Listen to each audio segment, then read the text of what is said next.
बोले गर्भ में माता के खाए पिए अन्न जल से ही उसका पोषण होता है। और बोले वो मलमूत्र के पिंड में, वो मलमूत्र जो कई प्रकार के कृमियों के उत्पत्ति स्थान है। कृमि माने, कृमि क्या होता है? कीड़ा, कीट। बोले जो अनेक अनेक प्रकार के कृमियों के उत्पत्ति स्थान है, कह रहे वहां उस मलमूत्र के पिंड में वो जीव पड़ा है। कृमि भी क्षत सर्वांग सौकुमार्यात् प्रतिक्षणम मूर्छाम आपनोत्युरुक्लेशस्तत्रत्यैहि क्षुधितैर्मुहुः। बोले सुकुमार तो वो होता ही है, और वहां के वो भूखे कीड़े जब उसके अंग प्रत्यंग को नोचते हैं तब अत्यंत क्लेश के कारण क्षण क्षण में अचेत होता है। आप हम सब यहीं से होकर आए हैं, पर किसी को सुध है कि कितना कष्ट गर्भ में पाया? यही भगवान की माया है। बार बार जीव संसार में दुख पाता है, बार बार पीड़ा पाता है, तिरस्कृत होता है, अपमानित होता है, फिर लौट कर वहीं पर जाता है। क्यों? भगवान की माया सब भुला देती है।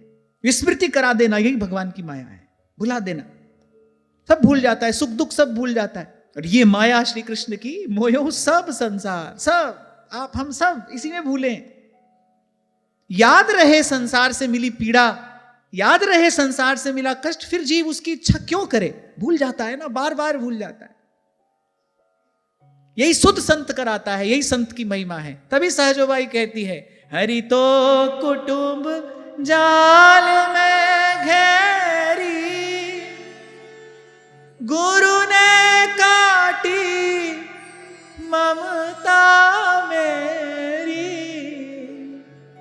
गुरु ने काटी ममता मेरी, राम तजू पै गुरु ना विसार, गुरु के सम हरि को ना निहारो।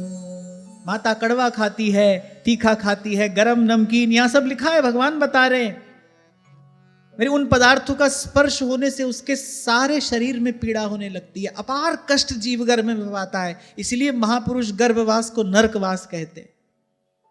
इसलिए बड़ी निंदा की है शास्त्रों ने इसकी। और फिर कह रहे हैं कि सिर पेट की ओर, पीठ और गर्दन कुंडलाकार मुड़े रहते हैं। जिसको याद है वो तो कहता है, कबीरा वो दिन याद कर। उस दिन का याद करेगा तो भगवान की सुध होगी, भगवान का भजन करने की इच्छा होगी। कबीरा वो दिन याद कर, पग ऊपर तल शीस, अकल्पः स्वांग चेष्टाया, शकुंत इव पंजरे, तत्र लब्ध स्मृतिर्दैवात् कर्म जन्म शतोद्भवम्। पिंजड़े में बंद पंछी के समान पराधीन, हिलने डुलने में भी असमर्थ, और इसी समय अदृष्ट की प्रेरणा से फिर उसे स्मरण शक्ति प्राप्त होती है। सैकड़ों जन्मों के कर्म जीव को उस समय याद आ जाते हैं। सैकड़ों जन्मों के कर्म जीव को याद आ जाते हैं, तब व्याकुल होता है, व्यथित होता है, दम घुटने लगता है। तभी तो भगवान ने कहा, भाई मनुष्य का जन्म प्राप्त हो जाने पर भी कौन सा कष्टों का अंत आ जाता है, कैसा अपार कष्ट जीव गर्भ में पा रहा है। और कह रहे सप्तम मास में उसमें ज्ञान शक्ति का उन्मेष हो जाता है।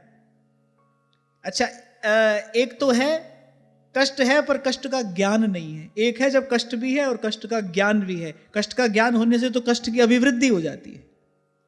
शरीर में रोग था, आपको पता नहीं था, आप मस्त रह रहे थे, एकाएक कुछ कष्ट हुआ, डॉक्टर के पास गए, उसने कहा भाई बड़ा भयंकर रोग तुम्हारे भीतर पनप रहा है। अब उसके बाद तो भाई चैन की नींद नहीं आती। रोग का कष्ट तो है ही, रोग होने की चिंता, रोग होने की व्याकुलता, वो कष्ट की अभिवृद्धि तो करती है, वो कष्ट को 100 गुना बढ़ा देती है। अगर ये तब जीव भगवान की स्तुति करता है। और ये बड़ी सुंदर यहां वो स्तुति है जो गर्भ में पड़ा जीव भगवान की करता है। आप हम सब यही स्तुति करके आए हैं। पर मृत मंडल में आए के बिसर गया जगदीश, बिसर गया जगदीश।